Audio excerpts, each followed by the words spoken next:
Hello friends, দেখুন 9:30 বাজছে। আমি মাত্র ঘুম থেকে উঠেছি। মাসিমণি দেখছি রান্না বসে গেছে।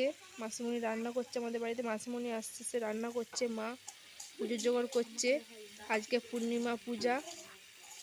দেখুন বাচ্চারা খেলছে।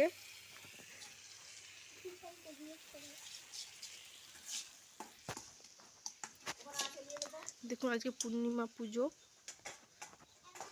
মা পুজোর জোগাড় করছে। যে মানে তুলসী মঞ্চ, এটা বামুন ঠাকুর এখনো আসেনি, সে বামুন ঠাকুর আসবে পুজো করতে। মা আগে জোগাড় করে রেখে দিচ্ছে। দেখুন আজকে পূর্ণিমা পূজা। আমাদের বাড়িতে সিন্নিও দেওয়া হয়।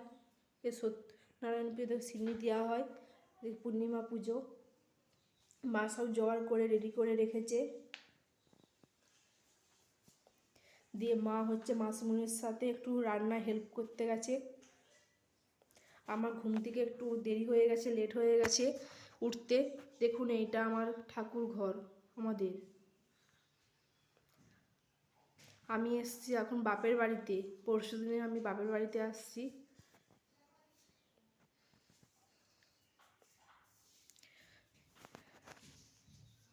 এই সব হচ্ছে জোগাড় করা আছে। সেটা আমাদের মহাপ্রভু মন্দির আছে, সেখানকে নিয়ে যাওয়া হবে সব কিছু ধরে।